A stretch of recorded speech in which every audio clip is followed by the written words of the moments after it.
राम कृष्ण शरणं राम कृष्ण शरणं राम कृष्ण शरणं शरणे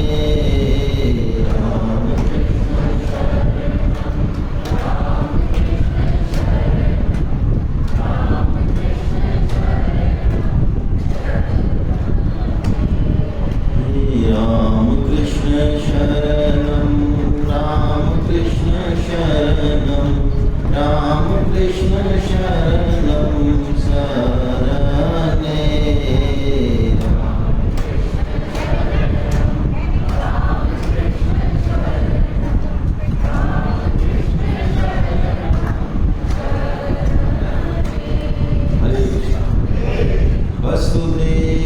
वसुदेवसुतं देवं कंसचाणूरमर्दनं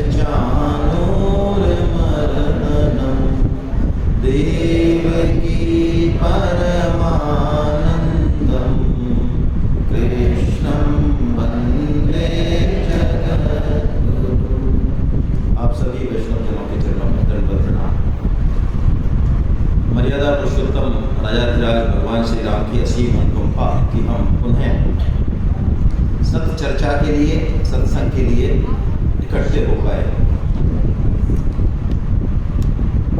सत्संग का मिलना, भगवान की चर्चा करना, भगवान का श्रवण करना, ये वास्तव में भगवान की कृपा से ही संभव होता है।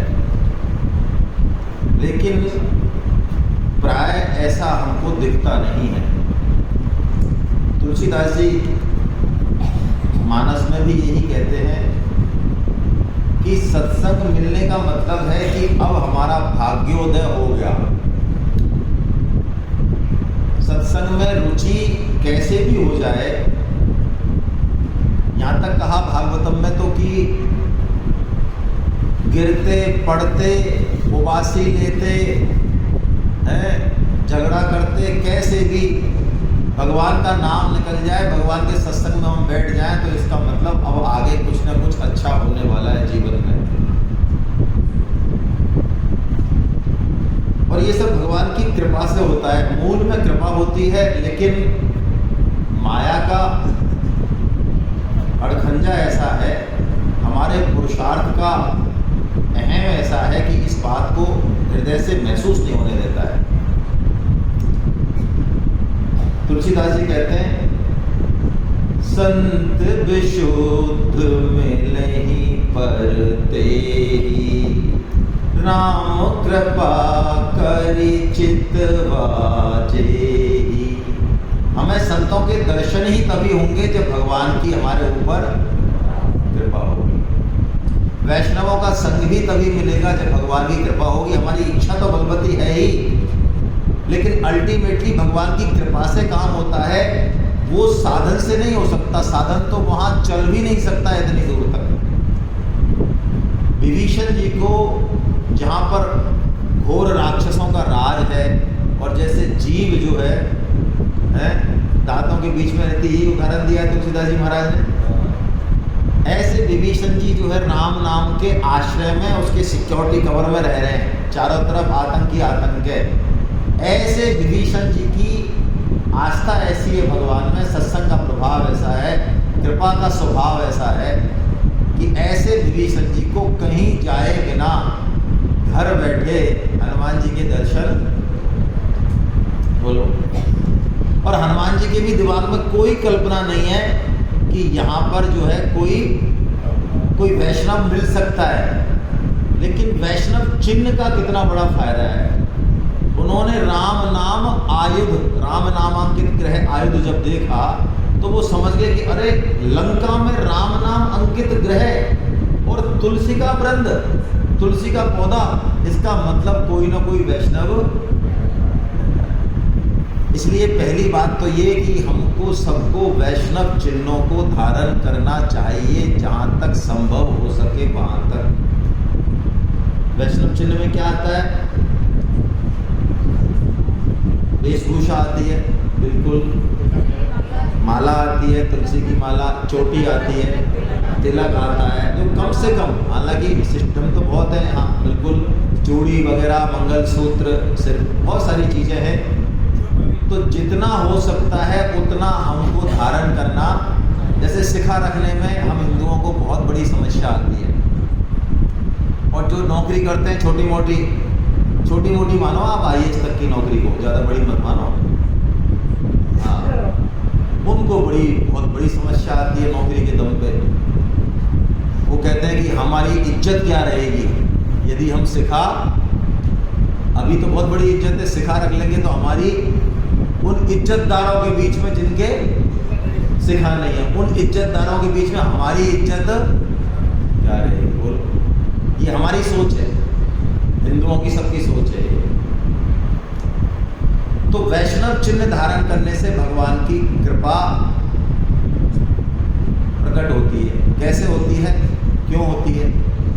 एक तो शास्त्र का पालन किया इसलिए होती है, दूसरा वैष्णव को देख के सामने वाले के हृदय में सद्भाव पैदा होता है।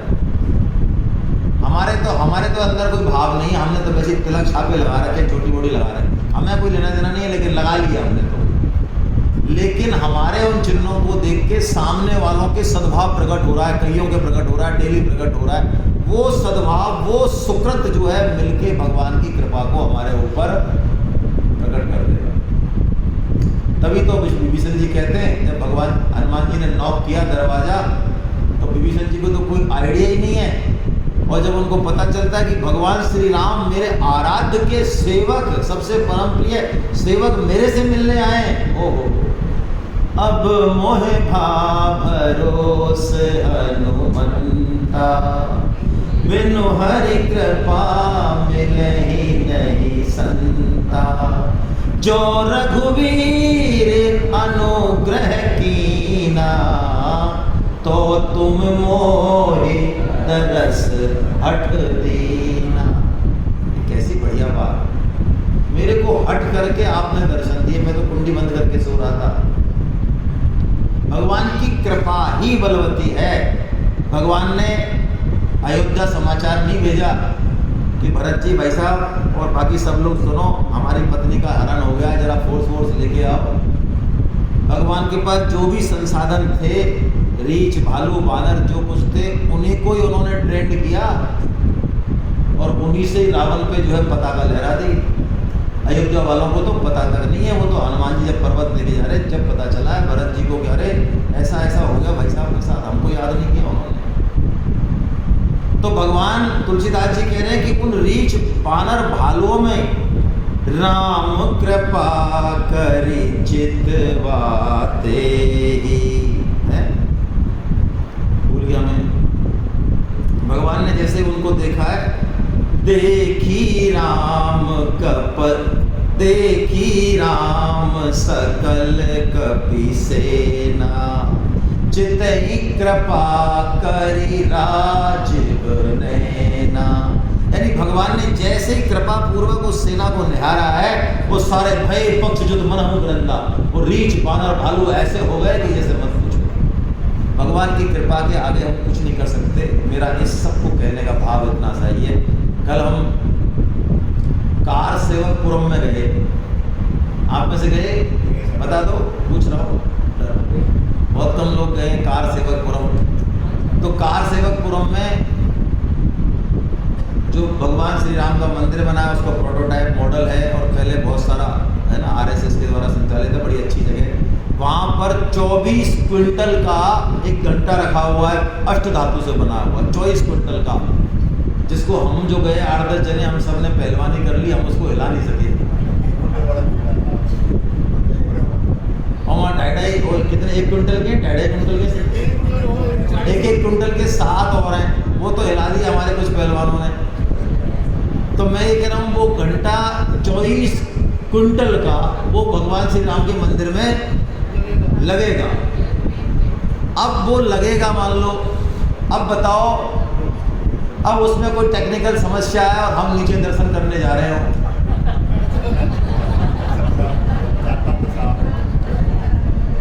तो हम में से किसी की भी कोई मंत्र, जंत्र, तंत्र, कोई तपस्या, कोई यज्ञ, कोई पौरुष, कोई बल है हमारे पास?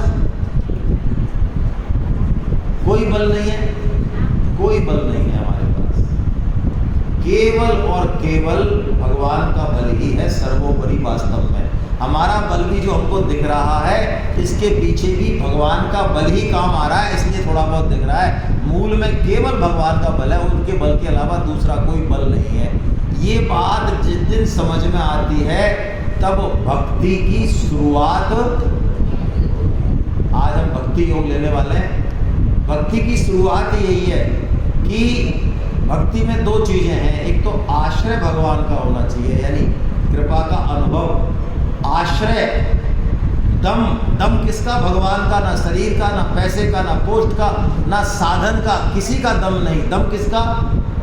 भगवान का दम। और दूसरा, हमारा मन जो है वो भगवान में लगे, लगातार सहज रूप से भगवान में लगे, तब जो है भक्ति की शुरुआत होती है। आइए इस भक्ति योग की हम शुरुआत करते हैं, क्योंकि भगवान खुद ने ही कर दी। भगवान ने शुरुआत, कल 6वां अध्याय जो हमने लिया उसके लास्ट के 2 श्लोक देख लेते हैं बस हम। भगवान ने अर्जुन को ध्यान योग बताया, मन को वश में करने का उपाय बताया। बात मत करिए। उसके बाद भगवान ने खुद से ही अर्जुन से कहा कि अर्जुन, योगी जो है ना, योगी, यहाँ कर्म योगी से मतलब है योगी का, ध्यान योगी से मतलब नहीं है यहाँ। तो भगवान कह रहे हैं योगी इन तीनों से विशेष है, बड़ा है। कौन से? तपस्विभ्योऽधिको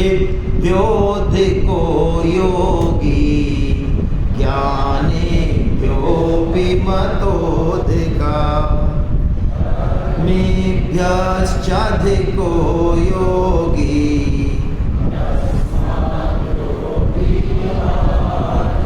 तपस्वियों से भी योगी श्रेष्ठ है। तपस्वी मतलब हम कितना भी तप कर लें, तप कितनी बड़ी चीज होती है।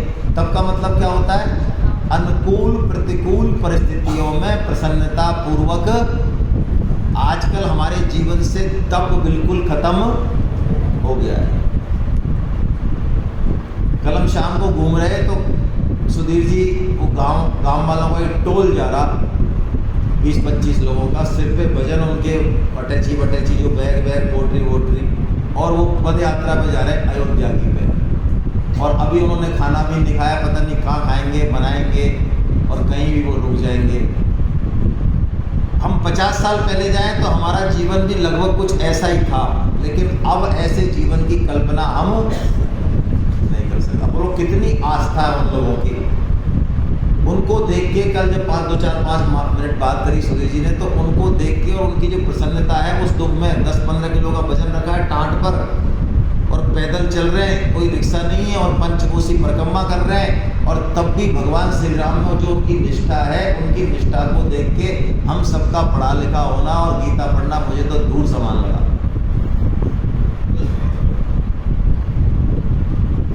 ये तप है जो कि हमारे जीवन से आज बिल्कुल। ब्रह्म मुहूर्त में कितने लोग उठते हैं? बहुत लोग उठ रहे हैं, उठते ही हैं, तो प्रणाम है फिर तो आपको। ब्रह्म मुहूर्त में उठना भी एक तप है। कार्तिक में जब ठंड शुरू होती है तब नहाना सुबह उठ के, वो भी एक तप है। उस तप से बड़े फायदे, भौतिक फायदे तो हैं ही, वैसे भी बहुत फायदे हैं तप के। तो तप, जितने भी बड़े से बड़े तप हैं उनसे भी योगी श्रेष्ठ है, भगवान ये कह रहे हैं। और ज्ञानेभ्योऽपि मतोऽधिका, ज्ञानियों से वेद शास्त्र उपनिषद सब पढ़ रखे हैं, सारा ज्ञान है, पूरा ज्ञान में जीवन है, शास्त्र वेद आचार विचार है, कितना बढ़िया जीवन है बताइए। उस ज्ञानी से भी कौन श्रेष्ठ है? योगी श्रेष्ठ है। और कर्मेभ्योश्चाधिको योगी, कर्मी से भी। अब सुने इस पे हमारा ज़्यादा अट्रैक्शन रहता है। कर्मी का मतलब है संसार में जितने भी बड़े से बड़े कर्म हमने कर लिए, परोपकार, जितने भी अच्छे से अच्छे कर्म हैं, हमने मेडिकल हेल्थ में काम कर लिया, लाखों लोगों को फायदा दे दिया, हमने एजुकेशन के सेक्टर में काम कर लिया, हमने वृद्धाश्रम में काम कर लिया, जितने भी सेक्टर हैं उनमें सब में हमने सेवा दी, मान लो अच्छे से अच्छी सेवा दी। वो कौन है? वो कर्मी है, कर्मी। तो कर्मी से भी किसको श्रेष्ठ बता दिया भगवान ने? आपके सामने। जप तप नियम जोग निज धर्मा, निज धर्मा स्त्री धर्म वर्णाश्रम धर्म, जप तप नियम जोग निज धर्मा, श्रुति संभव नाना शुभ कर्मा। क्या करें तुलसीदास जी? श्रुति संभव, श्रुतियों में जितने भी कर्म बताएं, शुभ कर्म बताएं, उससे बाहर तो कोई परोपकार हमने नहीं किया होगा, ना देखा होगा समाज में किसी से भी करते हो। जितने भी कर्म बताए, श्रुति संभव नाना शुभ कर्मा, सब कर है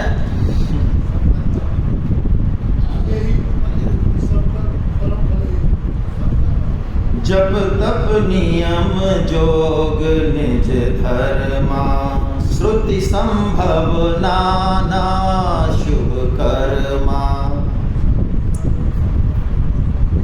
चलिए, वो बता रहे हैं तुलसीदास जी महाराज कि इन सब का एक ही फल है कि हमारी भगवान श्री राम के चरणों में प्रीति, यदि ये प्रीति नहीं हुई इतने काम करने के बाद भी, तो इनका कोई बहुत ज़्यादा फायदा, ज़्यादा से ज़्यादा हम स्वर्ग लोग चले जाएंगे, बस इतना ही फायदा है, ब्रह्म लोग चले जाएंगे, इतना ही फायदा है, वो गीता फायदा नहीं मानती। हाँ, सब साधन कर फल प्रभु एका, रामचरण पंकज, हाँ ऐसा कुछ है। चलिए कोई बात नहीं। अब योगी को इन तीनों से श्रेष्ठ क्यों बताया? योगी को आप में से कोई बताएं? इतने बढ़िया काम ये लोग कर रहे हैं, ज्ञानी तपस्वी कर्मी, खराब काम तो नहीं कर रहे ना, ये खराब काम नहीं कर रहे ना, ये अच्छे काम कर रहे हैं ना, इन्हीं के लिए कहा जाता है। इनसे भी भगवान किसको श्रेष्ठ बता देते हैं? योगी को। योगी कौन है?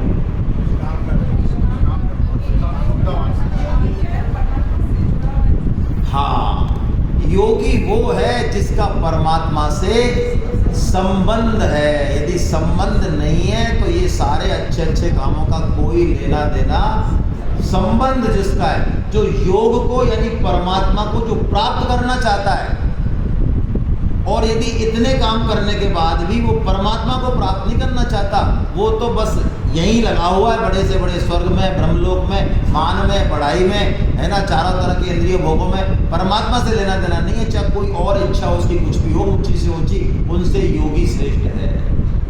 यानी परमात्मा प्राप्ति की इच्छा होना ये बहुत बड़ी बात है। भक्ति यहीं से शुरू होती है। अब लेकिन भगवान आज जो हम बात शुरू कर रहे हैं वो बड़ी विलक्षण है।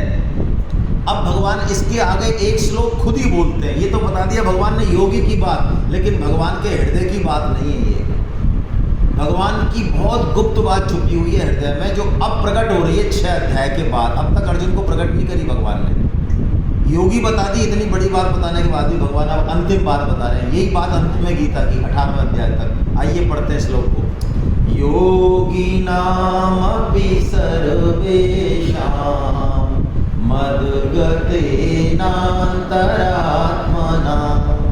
श्रद्धावान् भजते यो मां स मे युक्ततमो मता। भगवान कह रहे हैं उन योगियों में भी सर्वश्रेष्ठ योगी, सर्वश्रेष्ठ योगी नंबर 1 वो है जो कि श्रद्धावान होकर और मुझे बचता है। कैसे बचता है? मदगतेन अंतरात्मना। ओहो, ये बात पकड़ने की है इसमें जो श्लोक है ना, ये मदगतेन अंतर आत्मना, यानी उसका मन, उसका प्राण, उसकी बुद्धि, वो सब किस में लगे हुए हैं? परमात्मा में लगे हुए हैं। ऐसी भक्ति की शुरुआत कैसे हो? ये तो बहुत ऊंची बात भगवान ने बता दी। हमारा मन तो श्री रामलला के दर्शन करने जाएं, और जब से रामलला दिखें और मूर्ति के विग्रह के सामने से हटें हम, इस बीच में भी कम से कम हमको 5-7 मिनट तो मिल ही जाते हैं, मिल ही जाते ना। कितनी बढ़िया व्यवस्था है कि 5-7 मिनट हम मूर्ति के दर्शन कर सकते हैं, लगातार वहीं से चालू हो जाते हैं हम करना। तो ऐसा भी हो सकता है हमारे साथ कि उन 5-7 मिनट में भी हो सकता है कि हमको रामलला के अलावा और कई सारे ख्याल जो है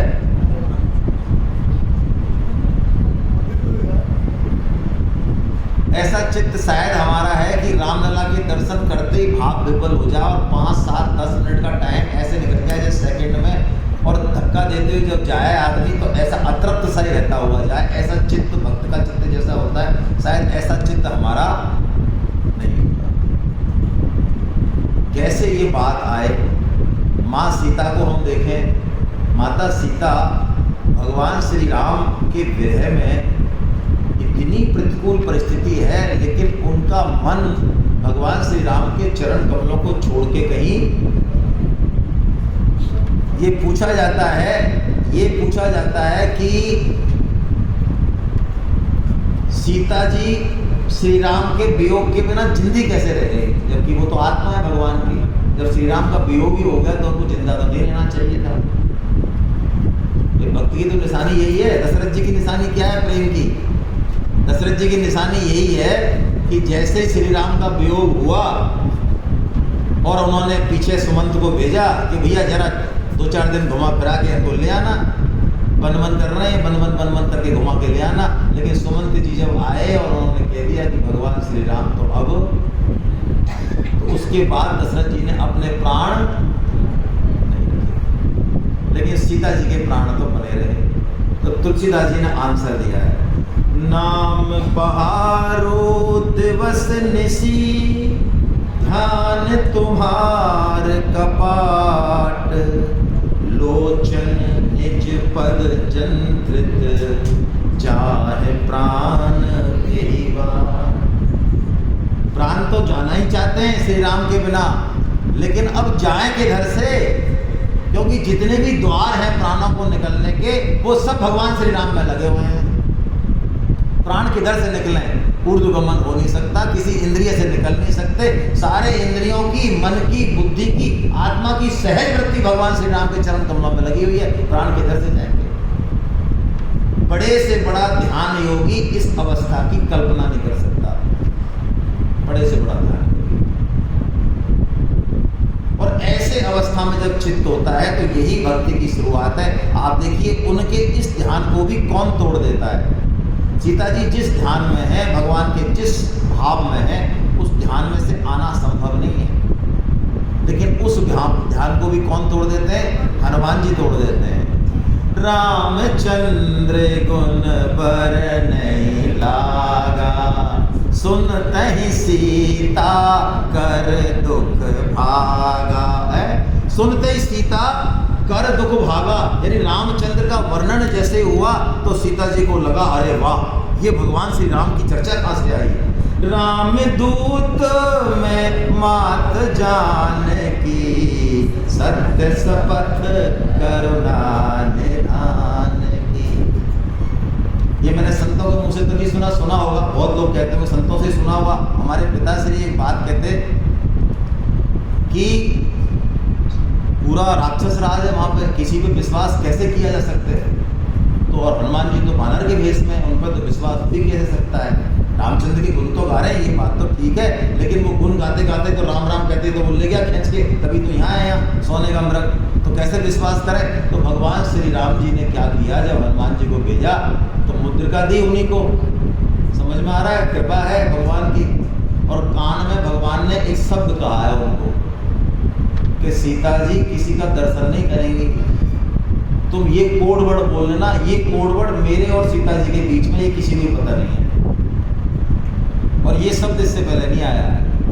राम दूत में मात जान की, सत्य शपथ करुणा निधान। ये करुणा निधान कोड वर्ड है माता सीता का और श्री राम का। जैसे ही उन्होंने सुना है सीता जी ने, उनको खट समझ में आ गया कि ये तो भगवान श्री राम का ही। कपि के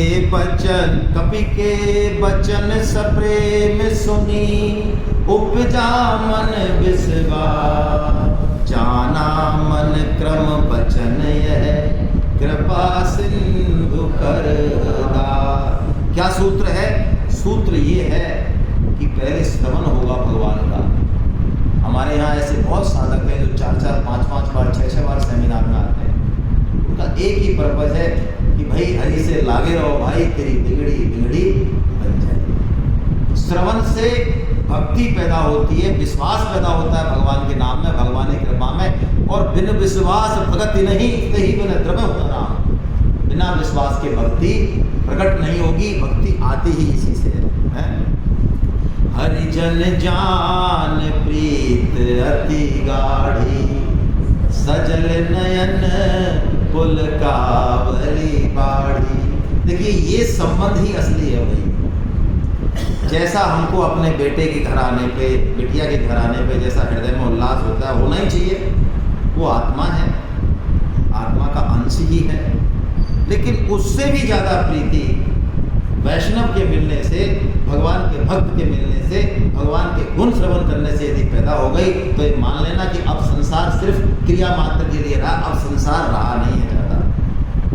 हरिजन जान प्रीत अति गाढ़ी, सजल नयन पुल कावली बाढ़ी। वो कह रहे हनुमान, अरे भगवान तो सबकी खबर लेने वाले हैं, मैं किस परिस्थिति में हूँ मेरी खबर क्यों नहीं ले रहे।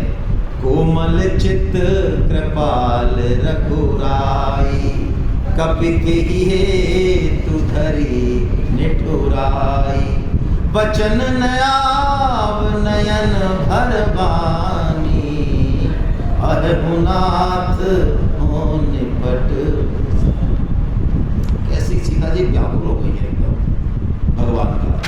और यहाँ पर एक संतों के मुँह से सुना है, पढ़ा तो नहीं है, एक विशेष बात है कि सीता जी को जो ये दुख मान लो, वियोग मान लो, है तो ये लीला ही, लेकिन इसके मूल में भाव ये है कि भगवान, और ये बात सही भी लगती है, भगवान अपना अपराध सहन कर सकते हैं, लेकिन भक्त के प्रति अपराध भगवान को सहन। सुन सुरेश रघुनाथ रेशाओ, है ना। सीता जी का भक्त लक्ष्मण के प्रति थोड़ा सा अपराध बना है। इसीलिए जब तक सीता जी ने लक्ष्मण जी के इस अपराध को क्षमा नहीं किया और अपनी भूल स्वीकार नहीं की है, तब तक भगवान ने नाटक किया। भगवान ने पेड़ों से पूछ रहे कहाँ है सीता जी, उससे पूछ रहे कहाँ है सीता जी। सीता जी ने कहा ये क्या नाटक चल रहा है, इनको पता नहीं है मैं कहाँ हूँ, ये सबको जानने वाले, ये क्या पूछते पूछते घूम रहे सबसे हैं। आप देखिए भगवान को, हनुमान जी ने जब सीता जी ने जब मैसेज दिया है तो लक्ष्मण के प्रणाम कहा है, लक्ष्मण को, भगवान श्री राम और लक्ष्मण को साथ साथ प्रणाम कहा है। और जैसे हनुमान जी ने वो प्रणाम की बात कही कि सीता जी ने लक्ष्मण के चरणों में प्रणाम कहा है, तो भगवान एकदम रौद्र रूप में आ गया कि लाओ सेना, करो आक्रमण, करते हैं लंका को फतेह। उससे पहले भगवान नाटक कर रहे हैं। ऐसी बढ़िया बात है, यानी भगवान अपने प्रति, भक्त के प्रति अपराध को सहन नहीं करते, अपने प्रति अपराध को सहन कर जाते हैं। लेकिन हनुमान जी भगवान के दूत हैं। देखो सीता जी जब ऐसे दुख में हैं, ऐसे वियोग में हैं, और उनके हृदय की अवस्था को हनुमान जी महसूस कर रहे हैं, तो हनुमान जी क्या दिलासा दे रहे हैं। ये भगवान के भक्त की निशानी है, ये दूत की निशानी है। हनुमान जी कैसे उचक के बोल रहे हैं, अरे माता तुम्हारे हृदय में जितना प्रेम है ना, ये तो प्रणाम है ही, लेकिन हमारे जो प्रभु हैं उनके हृदय में तुमसे दुगना प्रेम है। जन जननी मानो जिए ना, तुम ते प्रेम राम के दूत। और प्रेम संदेश जो सुनाया है हनुमान जी ने, क्या तत्व प्रेम कर अरुमर तोड़ा है ना, क्या बात है। प्रभु संदेश सुनत वैदेही, मगन प्रेम तन सुध नहीं है। सीता जी जिस भाव अवस्था में पहले थी, उससे भी बहुत ऊंची अवस्था में भगवान श्री राम का संदेश जो हनुमान जी ने सुनाया है, वो बहुत ऊंची अवस्था में है। अब कोई भेद है ही नहीं, श्री राम और सीता एक ही हैं, मिले हुए ही हैं, ऐसी स्थिति है ये। और ये भक्त के संग का प्रभाव है, ये श्री राम चंद्र के यश के वर्णन का प्रभाव है। और ऐसा ही नहीं कह रहे हनुमान जी कह रहे क्या माता तुम चिंता करती हो, इतनी दुखी हो, अब हिमात मैं जाऊं लवाई, प्रभु आयसो नहीं राम दो। अरे माता क्या चिंता, अभी ले जाता हूँ तुमको उठा के, हैं अभी ले जाते हो। अरे भैया हैं, कछुक दिवस जननी धरो दी, वीरा, कपिल सहित आई रघुवीरा, निश्चर मार तोहे ले जहीं, तिहु पुर नार दादी जसु। कैसी बढ़िया बात। अभी ले जाऊं, लेकिन प्रभु श्री राम की आज्ञा। देखिए, मन बुद्धि से भी ऊपर आज्ञा किसकी है? जोश तो बहुत है हनुमान जी का, और माता सीता जो है दुख में भी है, लेकिन वो कह रहे हैं प्रभु आयुष नहीं राम दुहारी। तो सीता जी कहती हैं कि भैया तू ले तो जाएगा, लेकिन यहाँ जो मैंने सिस्टम देखा है और एक तू है सुत कपि सब तुम्हें ही समाना, जातु धान अति बट बलवा। अरे महाराज तुम कर क्या रहे हो? मेरे को ले जाओगे, तुम्हारी पार पड़ जाए जो ही बहुत है, तुमको पता नहीं है, अभी दर्शन हो ही नहीं है। अब यहाँ पे भगवान जी के भक्त होने का प्रमाण छुपा है। यही है भक्ति। सुनु माता शाखा मृग, नहीं बल बोधि विशाल। और आगे, प्रभु प्रताप ते करुण ही, आय परम लघु। पूरा जगा रहा हूं आप लोग, याद तो है ना आपको? देखिए क्या बात कह रहे हैं, क्या बात कह रहे हैं। माता बात तो ऐसी ही है जैसी आप कह रहे हो। हमारे पास सामान तो कुछ नहीं, लेकिन हमारे पास एक सामान बहुत बढ़िया है, बहुत जोरदार है। हम भगवान के हैं। सुनो माता साक्रामक, नहीं बल बुद्धि, लेकिन प्रभु प्रताप ते गरुड़ ही। ओहो क्या बात है। भगवान की कृपा का जिनको आश्रय है, भगवान के संबंध का जिनको आश्रय है, उनको फिर किसी साधन की और जरूरत है ही नहीं। और परम सत्य स्वामी जी ने तो वास्तव में बात ही खोजी ही उनकी यही है 100 साल की। यदि परम सत्य स्वामी जी महाराज के बारे में कहा जाए कि उनके जीवन की सबसे बड़ी बात क्या है, तो खुद वही कहते हैं, उनके साथ के कहते हैं सबसे बड़ी खोज उनकी यही है। 100 साल की जो स्वामी जी की खोज है वो है स्वीकृति योग। जितने भी योग गीता में कहे उन सब के ऊपर है ये योग, सबके ऊपर, कोई योग नहीं है इसके साथ। स्वीकृति योग का मतलब है हम विश्वास कर लें, हम ये मान लें, हम ये धारण कर लें कि हाँ हे नाथ हम केवल, बस हो गया काम। अब जब हम भगवान के ही हैं और हम जैसे भी हैं, हम हैं तो भगवान के। नाथ में थारो जी थारो, नाथ में थारो जी थारो, चोखो पूरो कुटिले और कामी, चोखो पूरो कुटिले और कामी, जो कुछ हूँ सो थारो, नाथ में थारो जी थारो, नाथ में थारो जी थारो। जचा जचे जिस तरह करो, नाथ अब मारो चाहे तारो, जचे जिस तरह करो, नाथ अब मारे चाहे तारो। जांग उघाड़ा लाज मरोगा, जांग उघाड़ा लाज मरोगा, ऊंडी बात विचारो, नाथ में थारो जी थारो, नाथ में थारो जी थारो। भगवान श्री राम, भगवान श्री कृष्ण जब ये मचका लगता है ना, ये गदा का मचका संबंध का, तो चित्त हो जाते हैं, चित्त चुप हो जाते हैं, चित्त चुप, कुछ नहीं बोलते। वो कह रहे हैं प्रभु हम आपके, हम से बोलो किसकी घोषणा है ये? हमारी घोषणा तो है नहीं। किसने घोषणा करी? आपने करी। तो हम आपके अंश हैं, वो आप ऐसे और हम ऐसे, बोलो किसकी लाज जाएगी? भाई हम तो ऐसे हैं और आप ऐसे हो, और आपके खानदान के, हम आपके ही हैं, खानदान के क्या है? तो बताओ लाज किसके जाएगी? जागो उड़ा लाज मरोगा, ऊड़ी बात विचारो। तो प्रभु अब हम जैसे भी हैं, हमको तो अब आप पार, क्या बात है। यही कह रहे हनुमान जी, सुन माता शाखा मग नहीं बल बुद्धि विशाल, और प्रभु प्रताप ते गरुड़ ही मन संतोष सुनत कपि बानी, भगत प्रताप तेज बल सानी, अजर अमर गुण निधि सुत हो।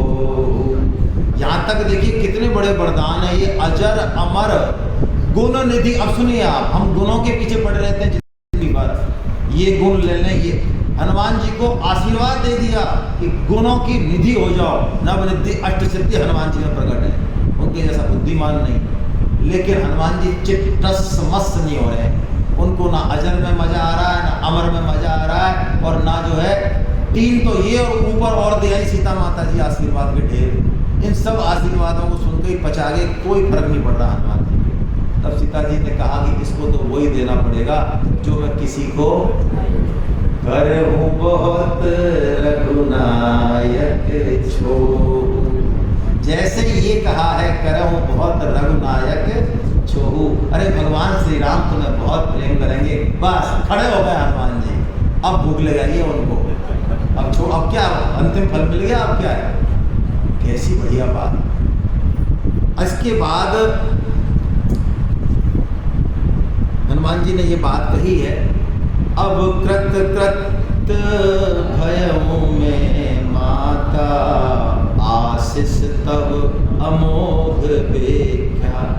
देखो भक्त वैसे चतुर बहुत होता है, लगता ही बावड़ा सा है वो। मतलब सीता जी को जगत जननी आशीर्वाद दे रही है, ठोक के दे रही है, खुद मन से दे रही है, 5-5 आशीर्वाद दे दिए, विलक्षण आशीर्वाद दे दिया। उसके बाद भी हनुमान जी मौत ठुकवा रहे हैं। आइए सही कह रहे आशीष तब अमोघ, मतलब आपने जो आशीष दिया है ये आज तक कोई इसमें फेल नहीं हुआ है, आपका अमोघ है ये। हाँ करवा रहे हैं, यानी मेरा प्रभु के चरणों में प्रेम आपने कह दिया, अब क्या दिक्कत है, हैं?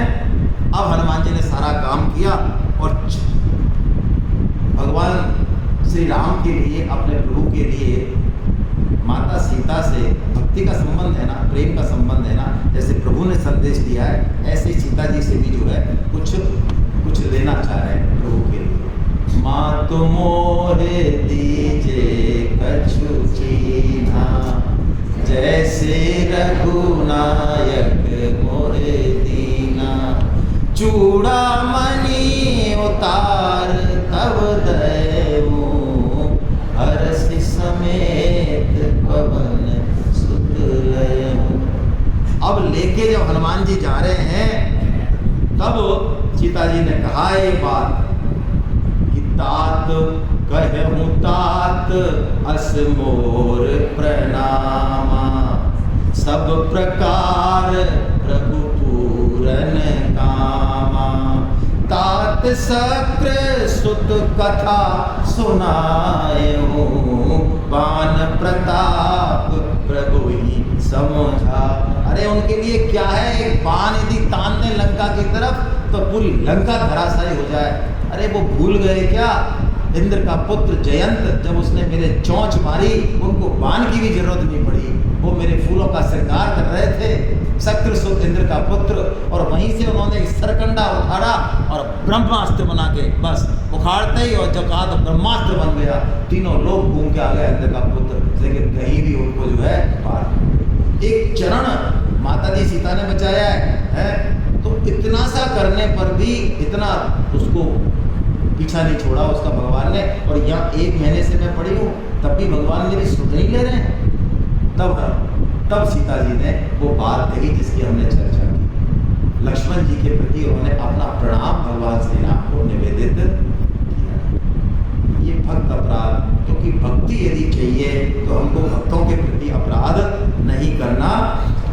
और सीता जी ने अंतिम बात कह दी, माँ सिद्ध बस महुनाथ नयावा, तो पुनि मोहे जियत नहीं पा। देखिए भगवान से मिलने के पहले बाकी सब चीज ठीक है, जब साक्षात प्रत्यक्ष दर्शन है उसकी एक निशानी है।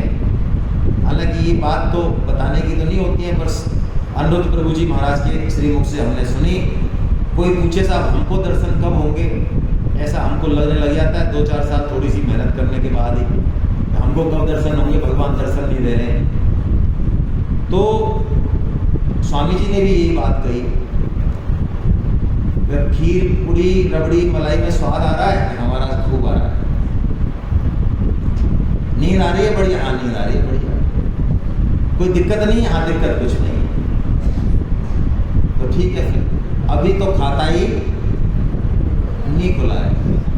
जिसको संसार में मजा आ रहा है उसका अभी अध्यात्म के क्षेत्र में खाता, पहले तो खाता खुले, खाता खुलने के बाद जब अंतिम स्थिति आएगी भगवत दर्शन की, तो जैसे कि अनिरुद्ध प्रभु जी कहते हैं कि क्या माला करते करते रोना आता है क्या? हमसे ही पूछा सबके बीच में, हमने कहा महाराज आज तक नहीं आया। रोना आता है क्या कि भगवान के दर्शन नहीं हो रहे? माला करते करते भगवान का विरह व्याप रहा है, कब दर्शन होंगे, कैसे दर्शन होंगे? और अब साधन के दम पे नहीं होंगे। अजात पक्षा एवं मातरम खगा, जैसे वृत्तासुर स्तुति करता है भागवतम में, वृत्तासुर के 4 श्लोक है, वो असुर है असुर, और उसको श्रीमद् वल्लभाचार्य जी ने कहा कि वो भक्तों का भक्त है, उसको उसके जो 4 श्लोक हैं वृत्तासुर के, असुर होने के बावजूद भी उनको वल्लभाचार्य जी महाराज ने चतुश्लोकी भागवत कह दिया, चतुश्लोकी, यानी भागवतम में से सिर्फ 4 श्लोक उठा ले हम वृत्तासुर के, संपूर्ण भागवत है उसमें, संपूर्ण, उससे ऊपर कोई तत्व ही नहीं है।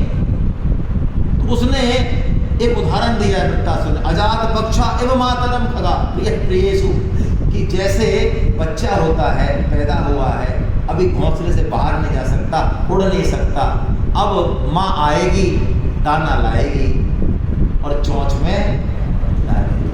अब नहीं आए, घंटा 2 घंटा लेट हो जाए, अब बच्चा क्या करे, क्योंकि उसकी जाने की बस की है नहीं, लाने की बस की है नहीं, उड़ने की बस की है नहीं। माँ आएगी तो दाना डालेगी। जब साधक के ऐसे अपने साधन का बल छूट जाए और केवल भगवान की कृपा का निहोरा हो जाए, अंत में सब छूट जाए, सारे योग साधन सब छूट जाए, केवल भगवान की कृपा का निहोरा हो जाए, हे नाथ अब आप पार लगाओ तो पार पड़े, अब हमारे बस की बात नहीं है, तब भगवान प्रकट होते हैं। हर चरित्र में आप देख लें, हर चरित्र में यही बात है, नाथ सकल साधन में हीना, कीन कृपा जान जन दीना। तभी भगवान, ये भक्ति एक ऐसा रस है, इसकी चर्चा का रस लग जाए, भगवान की कृपा थोड़ी बहुत भी हो जाए, और हो ही रही है भगवान की कृपा, अनुभव में आ जाए, तो बस फिर हमारा मन उचाट हो जाता है सब जगह से। उचाट का मतलब ये नहीं कि हम कर्तव्य करना छोड़ देते हैं, नहीं, ऐसा बिल्कुल नहीं है, लेकिन मन में एक चटपटी लगी रहती है, अपने आप एक चटपटी रहती है कि कैसे, जैसे नाम जप वाले को लगी रहती है, शादी ब्याह है, घर में कोई काम है, 2-4 दिन माला नहीं हुई तो उसके अंदर एक चटपटी, एक खलबली रहेगी, एक व्यग्रता रहेगी कि अरे मेरे को 32 माला करनी थी, 64 करनी थी, मैं 16 कर पा रही हूँ या 2 कर पा रहा हूँ, और जैसे ही उसको मौका मिलेगा वो खट जो है माला पे आ जाएगा, राम राम राम राम राम राम। किसी को गीता पढ़ने की लगेगी, किसी को भागवतम की लगेगी। एक बार राजेंद्र दास जी महाराज से किसी ने पूछा कि महाराज हमसे कुछ नहीं हो, ना तो नाम जप हो, ना कुछ और हो, हमारा पढ़ने लिखने का शौक तो अवश्य है। तो राजेंद्र दास जी महाराज को सदगुरु जो साधन बताते हैं वो हमारी क्षमता के अनुसार होता है। तो राजेंद्र दास जी महाराज ने कहा कि आप श्रीमद् भागवतम का स्वाध्याय करो, और उनको ऐसा चस्का लगा श्रीमद् भागवतम का, ऐसा चस्का लगा, एक एक प्रकरण को, गीता प्रेस की जो किताब है उसको कई बार उन्होंने पढ़ लिया, पढ़ते पढ़ते समय का ध्यान नहीं रहता, अश्रु आ जाते हैं उनके। एक बार वो गए 1 साल 1.5 साल बाद, तो ऐसी बात चल रही भगवत दर्शन की, तो उन्होंने कहा महाराज हमें तो कोई दर्शन वर्शन हुए ही नहीं, आपने साधन बताया है, भागवतम हम पढ़ रहे हैं, आनंद भी आ रहा है, लेकिन हमें तो कोई भगवान की कोई अनुभूति ऐसी हुई नहीं है। तो राजेंद्र दास जी महाराज ने ये कहा कि भाई देखो, जिस साधन से कोई फायदा नहीं होता है उस साधन को नहीं करना चाहिए। तो आपको कोई फायदा नहीं हुआ इस साधन से, तो आपको ये साधन छोड़ देना चाहिए। तो जैसे ही उनसे कहा कि साधन छोड़ देना चाहिए, एकदम से वो तो रोने लग गए, विकल हो गए कि महाराज आप कर क्या रहे हो, ये बिना श्रीमद् भागवतम के हमारी तो ब्रह्ममुहूर्त से और रात तक हमारा तो आधार ही यही है, भगवान के चरित्रों का श्रवण वर्णन, भक्तों का, हमें तो इसमें आनंद आता है, और आप कह रहे हो इसको ही छोड़ दो, ये नहीं छोड़ पाएंगे महाराज। तो राजेंद्र दास जी ने कहा, अरे बावले, सब कुछ मिल गया तेरे को, यही भगवत दर्शन है। अरे भगवत दर्शन से भी ऊंची बात है कि भगवान के चरित्रों में, भक्तों के चरित्रों में तेरा प्रेम हो जाए, यही तो भक्ति है।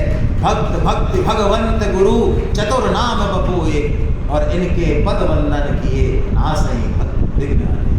भक्त भक्ति भगवंत और गुरु ये चार हैं, इन चारों का पर्यवसान, ये चारों का मिलान एक में होता है, उसका नाम है भक्त।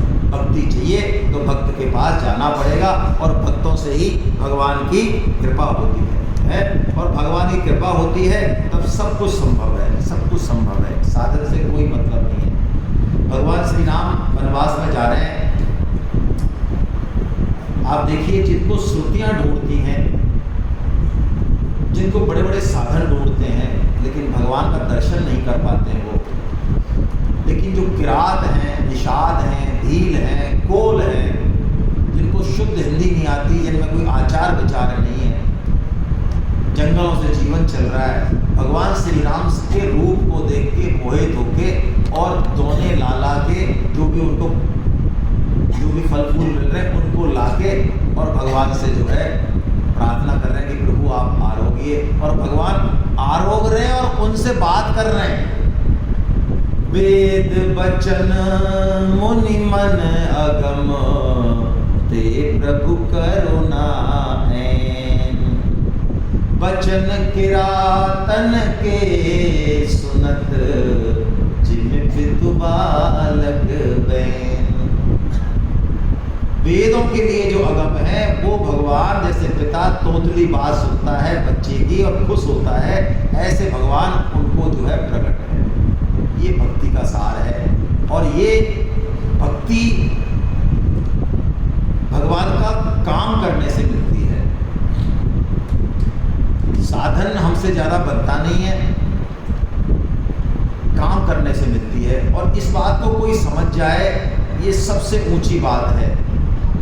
आपको ध्यान हो, भरत जी जब आए, जब उनको पता चला कि इस सारे अनर्थ का हेतु मैं हूं, तो वो बिल्कुल दंग रह गए कि ये जो राम को वनवास हुआ है, पिताजी का जो देहांत हुआ है, इस सब का मूल कारण मैं हूं। केकई तो निमित्त है, केकई की ममता मेरे प्रति है, उसी का मूल कारण। तो उन्होंने उसको स्वीकार नहीं किया और भगवान के पास चल दिए चतुर्मुखी सेना लेके, और भगवान से प्रार्थना कर रहे हैं। 3 दिन 4 दिन 5 दिन वहाँ मीटिंग हो रही है लंबी लंबी, जनक जी बैठे, वशिष्ठ जी बैठे, सब उलझ रहे हैं, किसी के पास कोई सॉल्यूशन। जनक जी की तो ये हालत हो रही है, सुनैना जी जो उनकी पत्नी है वो कहती हैं कि आप कुछ करो ना, आपकी बात सब मानते हैं, राम भी मानते हैं, भरत भी मानते हैं, तो कुछ करो आप। ये जंगल में पड़ी है सारी रानी और इतने परेशान हो रहे, 5-7 दिन हो गए, आप ही सबसे वरिष्ठ हो, कुछ करो। तो जनक जी बोलते हैं मैं क्या करूं, मैं राम से बात करता हूं और कुछ नीतिगत निर्णय लेके आता हूं, कुछ करने की सोचता हूं, लेकिन वहां पे मुझे राम की बात सही लगती है, और जब मैं भरत के पास जाता हूं तो भरत जब मेरे अपनी बात कहते हैं तो मुझे लगता है भरत ही सही करे, मैं भरत के संग लग जाता हूं। अब मैं करूं क्या, मेरे से 5-7 दिन से ये काम हो रहा है। भरत के पास जाते हैं तो भरत की बात सही लगती है, और राम के पास जाते हैं तो जनक जी फेल हो रहे हैं ब्रह्मज्ञानी। ऐसी स्थिति देख के आखिर में भगवान श्री राम ने ये कह दिया, भरत जी ने बहुत प्रपोजल रखे, सारी बात कह के भगवान ने फिर भरत का भाव देके कह दिया, ठीक है भरत, अब तुम जो कहोगे वैसा करेंगे। पिताजी के देहांत के बाद भी जिस भगवान श्री राम ने अपने वचन को नहीं तोड़ा, भरत के लिए भगवान ने कह दिया अब तुम जैसा कहोगे वैसा ही होगा। तब भरत जी की बुद्धि फ्री है, अचानक किसी की फ्राई नहीं फ्री है। उन्होंने कहा कि मैं अपने आप को सेवक कहता हूँ भगवान का, दास कहता हूँ।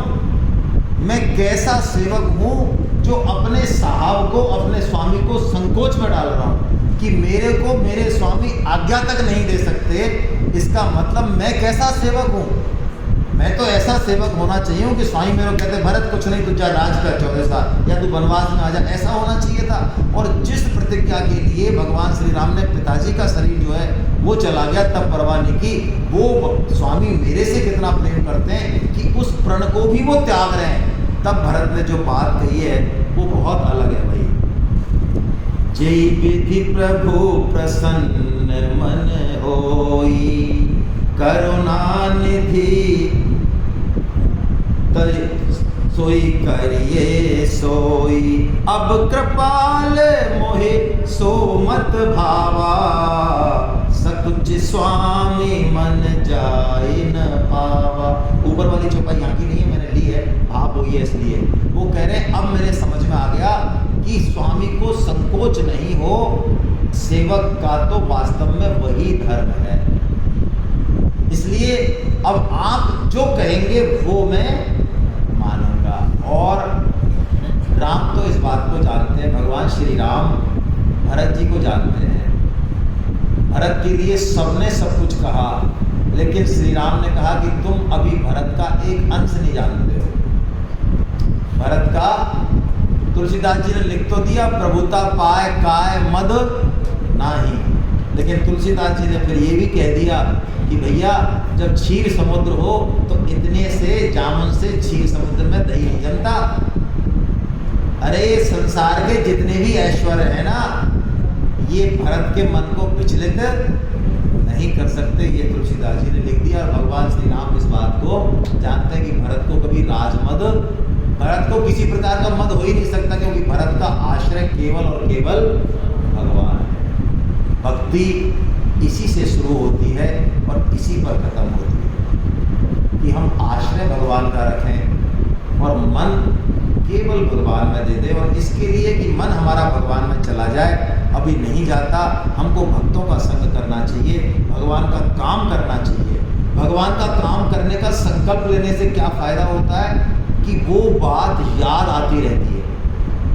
जैसे कि आपने मान लो एक संकल्प लिया कि मुझे 10 लोगों को सेमिनार में भेजना अगले 3 महीने में, तो कभी 1 भेजोगे, कभी 2 भेजोगे, तो 8 रह जाएंगे, कभी 5 रह जाएंगे। तो अब किस में चढ़ गए आप? एक तो संसार की चक्री में चढ़ना होता है 99 के फेर में, एक भगवान की चक्री पर चढ़ना होता है। तो ये भगवान की चक्री पर चढ़ना बहुत अच्छा है, इससे भगवान में मन, और इसमें जब मन लग जाता है तो जो छोड़ने वाली चीज़ है वो अपने आप छूट जाती है। यही भक्ति है, यही भक्ति का सार है जो भगवान ने 7वें अध्याय में बताया, जिसका नाम भगवान ने कहा ज्ञान विज्ञान योग। ये चल भी नहीं रहा है, इसको चलाने की जरूरत भी नहीं है, ये खत्म हो गया। हरे कृष्णा।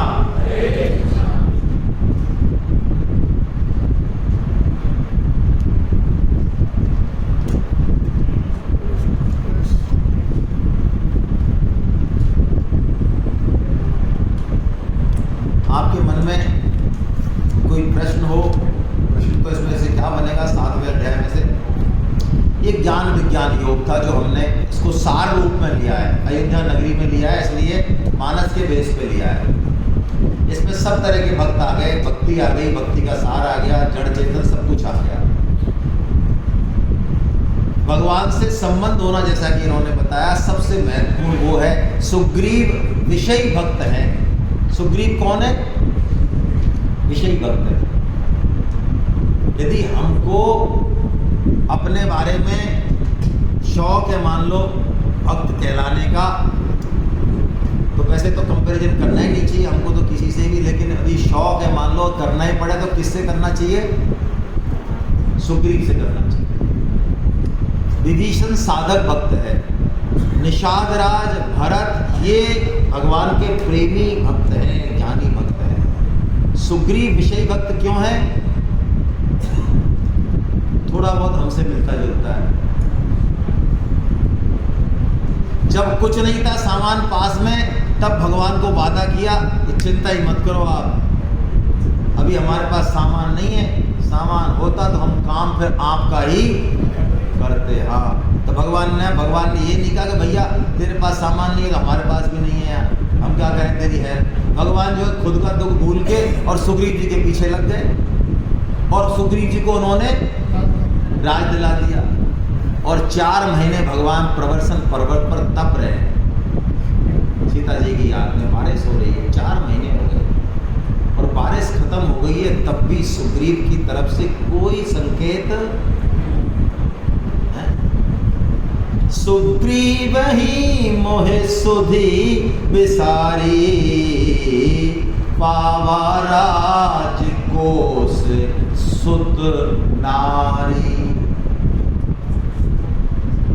सुग्रीव ही जिसने वादा किया था मेरे से और जिसके लिए मैंने जो है बाली का वध किया, उसने भी मेरी सुधि क्यों विसार दी? पावा राज कोस सुत नारी। किसकी स्टोरी चल रही है महाराज?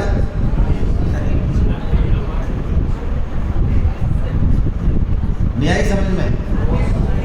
न्याय तो ऐसा है, श्रीमद् भागवतम का 3रा स्कंद देखना, उसमें जब हम माँ के पेट में हैं तो हम माँ के पेट में उल्टे लटके रहते हैं। और सोचो आप आधे भाई आधे की जगह में हमको लटका दिया जाए उल्टा, और वहाँ पे माँ जो है कोई मान लो नमकीन की शौकीन है तो वो नमकीन का सार पहुँच रहा है और वो त्वचा इतनी मुलायम होती है। ये शास्त्र कह रहा है, जिनको शास्त्रों पे विश्वास नहीं है वो गूगल खोल लें, साइंस पढ़ लें। साइंस ने उसको अप्रूव किया है कि माँ जैसा खाती है, पीती है, सोती है, जो भी कुछ करती है, बच्चे पे पूरा की पूरा इफेक्ट होता है। और महान नरक कुंड है वो, महान नरक कुंड, जो कि हम सबने करोड़ों बार भोगा हुआ है। और वहाँ हमको 100 जन्मों की याद रहती है, भागवतम में लिखा हुआ है पिछले 100 जन्म हम कौन कौन सी योनि में थे और क्या क्या हमने किया। तो वहाँ पे परेशान हो जाता है जब जीव। तो जंतुर्वाच, जंतु बोला उसको वेदव्यास जी महाराज ने, पशु है ना। तो जंतुर्वाचा वो भगवान से प्रार्थना कर रहा है कि प्रभु ये 100 बार तो हमने गलती कर दी, अब एक चांस और दो महाराज, अब की बार मोदी सरकार।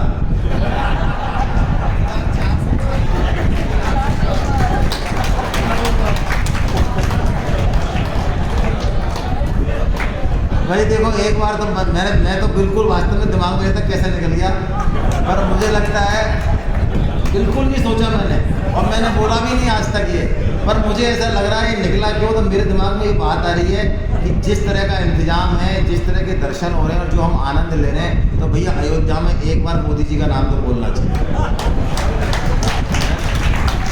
अब कोई भले हम पे आरोप लगाए, हम हाथ जोड़ के स्वीकार करते हैं उनका आरोप भी, है ना, लेकिन उनको भी जयकारा तो राम का ही लगाना पड़ेगा।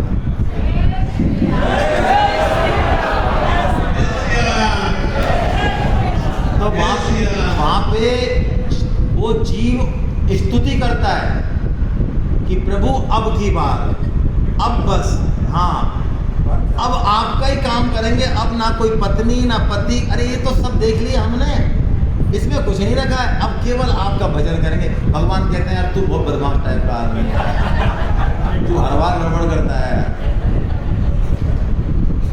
महाराज, अब क्या करें। तो भगवान कह रहे हैं ऐसा है तू स्टाम्प पेपर पर साइन करके जाया इस बार, अगली 100वीं बार है ना, इसलिए अब तक तो हमने तेरे को छूट दे दी, तो स्टाम्प पेपर पर साइन कराए भगवान ने हमारे। आप में से किसी को यदि देखने हो तो मैं दिखा दूंगा।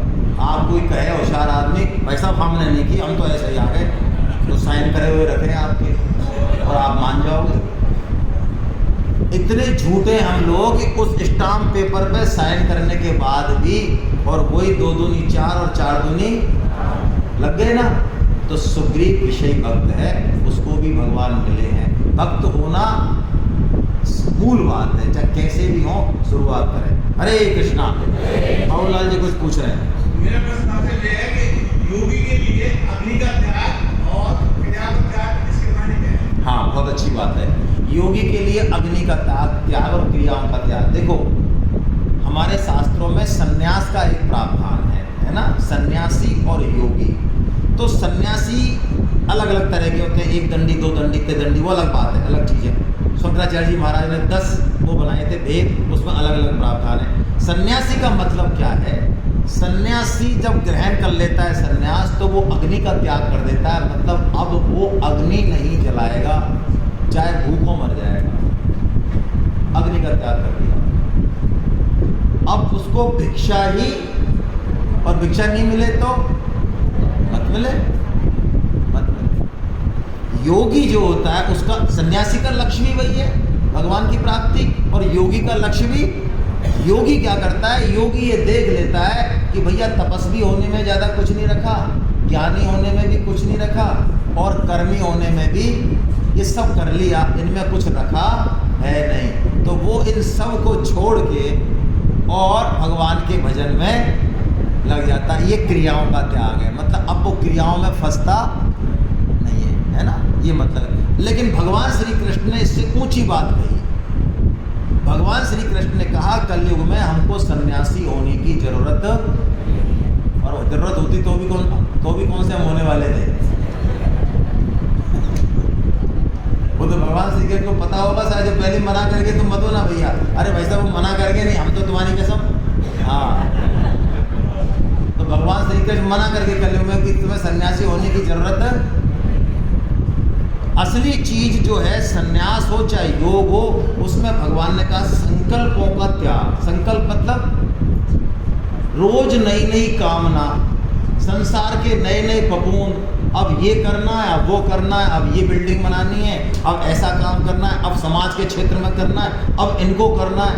भगवान के भजन को, भगवान की आज्ञा को त्याग कर और खुद के मनमाने संकल्प करना, ये संकल्पों का त्याग हट जाएगा तो हम घर बैठे ही योगी हैं, और घर बैठे ही, ये भगवान ने कहा। चलिए, बहुत अच्छी बात। अब अगला अध्याय हम ले रहे हैं।